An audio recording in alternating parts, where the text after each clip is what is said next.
Yo, it is David of Strong by Lee. Thank you very much for tuning into this video where we are going to dive in together into the issue and question that I commonly get from my coaching clients, readers, and subscribers and members of my gym.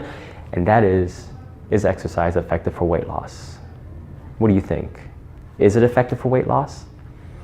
If you ask me, my shorthand answer is no, it's not that effective for weight loss. It's not as effective as you think it is. There are better tools out there. It can work for weight loss, but only for a small subset of people. For a vast majority of people, exercise does not work that great. And you may be curious, you may be seeking knowledge right now, or you may be one of those exercisers who are trying to lose weight in futility. So the primary goal of this video is for you to walk away with 5 of my compelling reasons that I have gathered from observation, from my coaching experience, as to why exercise does not work for weight loss.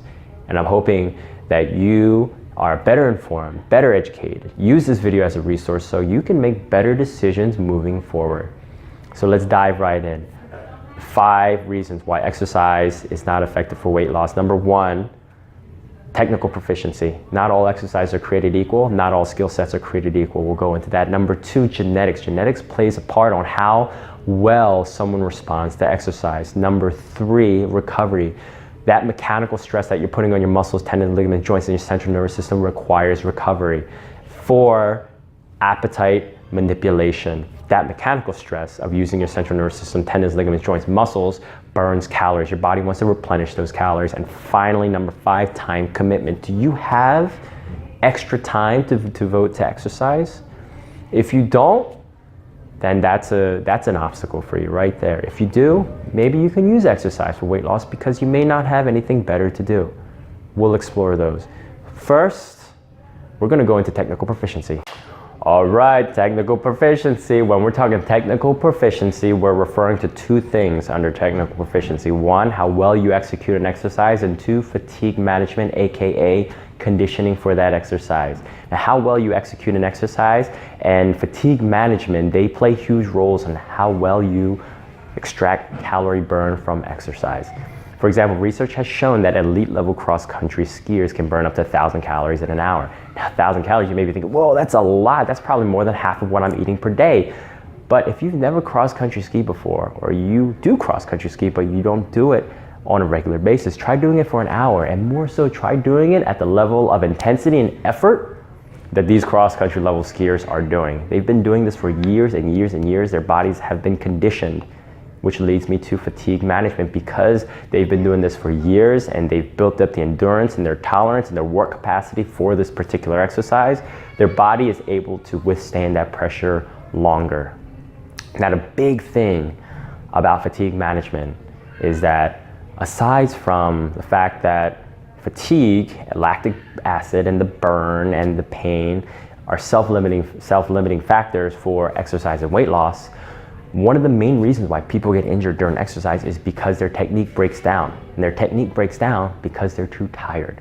Try taking a boot camp class. Boot camp class, you might be doing 30 seconds of a particular exercise. Some demanding, some not. For example, 30 seconds of burpees followed by 30 seconds of jumping jacks, followed by 30 seconds of push-ups. Those are all typical things in a boot camp, but you have people who are overweight who can't do a single push-up undergoing these types of routines.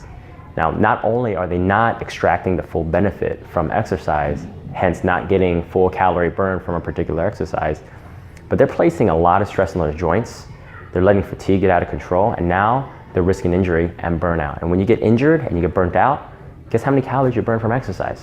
Guess how much weight you're gonna lose from exercise? Big fat zeros. You're gonna lose this much weight. So, not only does technical proficiency have an influence on how well you do an exercise, but how healthy you can keep your body. 2, genetics. Genetics plays a huge role. We all probably know someone who doesn't do anything or does something in spite of something, eats whatever they want, but still walks around ripped. I work at a gym with a basketball court. You have 18, 19, 20, 25-year-olds who come in with double bacon cheeseburgers from McDonald's, large fries and a Coke, but they still walk around shredded, looking better than 99% of people, and that's because they have great genetics. Research has even shown that at least 30% of the results that you see from exercise is determined by genetics. That explains why you can have two people who are on the same exact program, see completely different results. As a fitness coach, I have over 40 clients on my roster. I have worked with over 200 people. And despite some of my clients being on similar programs because they have similar goals, they see completely different results. And it's all determined by genetics. Now, genetics is something that you really can't change, but through consistent effort, smart programming, smart strength and conditioning, planning, you can change your body. Everyone responds to exercise. It's just the magnitude of that response. Number 3, recovery. Placing all that mechanical stress. I mentioned earlier the fatigue management aspect of exercise and weight loss, but doing burpees for 30 seconds straight followed by jump squats, jumping jacks, and all these crazy other exercises that really jack your heart rate up and place a lot of stress on your muscles, tendons, ligaments, and joints require recovery. But not only that, your central nervous system. There are people who exercise 4 or 5 days a week for an hour, 2 hours a day, and they're just mentally frazzled out. And that is because the body sees exercise and weight loss as stressors. If you do it for too long, your body will never have a chance to recover. You're coupling exercise burn and calorie deficit, meaning you're eating less calories, meaning that your body is getting less nutrition to recover from those vigorous workout sessions. It spells disaster. It's an equation for injury, burnout, demotivation. And again, what happens when you get demotivated and you stop exercising? Guess how much weight you're gonna lose? 0. So recovery such as stretching, massage, sleeping, all these things, they are crucial. Stress management, they are all crucial in the longevity of your exercise routine. So over the long haul, your goal is to get healthier and lose healthy weight, lose healthy fat through exercise. But if you get hurt, it's not gonna happen. Number 4, appetite modulation. One of the main reasons, probably the main reason why people cannot lose weight or people are unsuccessful losing weight with exercise is because exercise burns calories. It burns calories through mechanical work. Your muscles work, your tendons, ligaments work, things like this, doing bicep curls like this burns calories. But because it burns calories, the body wants to replenish it. And a lot of times, your body wants to replenish more than what it actually burned off. Why? Because the body doesn't know the next time it's going to undergo a rigorous training session. Right? Bicep curls might not that be rigorous, but do bicep curls with jumping jacks and jumping jacks with burpees. Now we're talking about a rigorous workout. So if you burn 500 calories through a boot camp class, your body, your mind doesn't know the difference between that and running from a lion. It's a stressor. So what it's going to do is, okay, time to prepare for a rainy day. I'm going to bring in more calories. I'm going to seek more calories so the next time something like this happens, I'm even better prepared. So instead of eating 500 calories, your mind will want to eat 700 calories. And if you don't eat 700 calories, you're still going to be hungry. And if you're hungry, you're miserable. And if you're miserable, you're going to want to eat the doors of your fridge off. I've encountered that with several of my clients before, and once we switched up their nutritional intake and tried to control their appetite and fixed up their recovery and all their exercise modalities, that kind of stuff, they started seeing better results and they started losing weight and fat. But that is the number one thing that keeps people from losing weight, is because their appetite gets driven up. And not all exercises drive up your appetite equally. For example, swimming, even though it might not burn that many calories, because you're constantly moving, you're constantly placing tension on your muscles, you're going to want to eat like crazy afterwards. Cross-country skiing, it's the same thing. Skiing, snowboarding, going up on a mountain, skiing down slopes, and then stopping and going, all those things drive your appetite up. Resistance training, on the other hand, even though resistance training doesn't burn that many calories, 400 calories if you're lucky in an hour, doesn't drive your appetite as much. And the reason resistance training is so good is because you're using your muscles to full contraction. Hopefully you're going through a full range of motion, meaning that you're making efficient use of exercise in that amount of time. So nutrition is going to get shuttled towards rebuilding the muscle, which is why I tell people, look, resistance train for fat loss. Over time, it will lead to weight loss. And finally, number 5, time commitment. Resistance training, proper conditioning, is an efficient use of your time. You're not going to be spending an hour, 2 hours on a treadmill burning 600 calories. Now, if you have the time to do it, by all means, be my guest.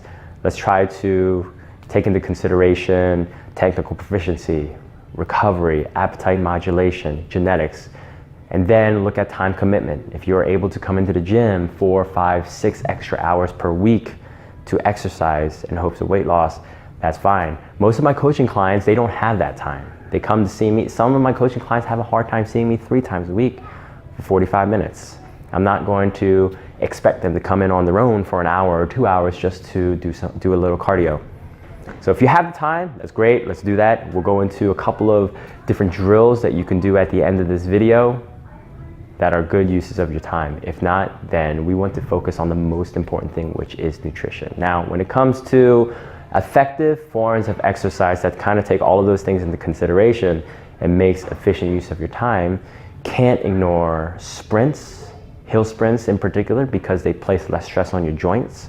Shuttles, 150, 300-yard shuttles. You set up cones, you run to the first cone, run back, run to the second cone, run back, run to the third cone, run back.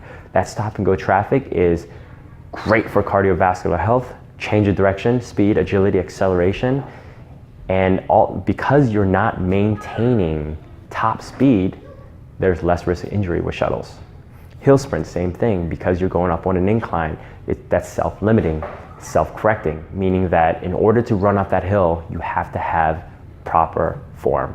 And because you're running up a hill and fighting against gravity, speed is going to be reduced, meaning that velocity is not going to be so high, meaning that you're not going to place so much tension and pressure and stress on your tendons and ligaments, and meaning you have a lower risk of injury. Sprints, shuttles, and then finally, if time is not an issue and you want to keep joint stress even lower, and you want to keep metabolic stress even lower, go for a walk. 30 to 60 minute walks, even 120 minute walks. I used to have a client who walked on the Woodway treadmill, which is a special treadmill that we have at the gym in dynamic mode, which is a special mode where the user can push the treadmill themselves while it's on, so it tracks their speed. He did that for 1 hour per day, 5 days per week, resistance trained twice per week for 45 minutes, and lost 25 pounds in 6 months. He wasn't overweight to begin with. He was 5'7", about my height, 175 pounds, but lost 25 pounds with making very little diet modifications. That's because from the walk, he burned at least 600 calories, and from the resistance training, he was building muscle and encouraging a beneficial hormonal profile. All right? So those are the 5 reasons why I feel that exercise is not the best tool for weight loss. What's even better? Sprints, shuttles, walking, definitely resistance training. These 4 things should be the cornerstone of your exercise program, not because they're beneficial for weight loss, but because they're beneficial for other things. Improved confidence, improved health, improved hormonal profile, building muscle, getting stronger, moving better, being more flexible, being more mobile. These are the benefits of proper exercise, not weight loss. But again, weight loss can work, but it's not the most efficient tool. All right, so if you found this video helpful, please like, share, and subscribe. I look forward to hearing back from you if you have any questions. All right, this is Strong by Lee. I'm out of here.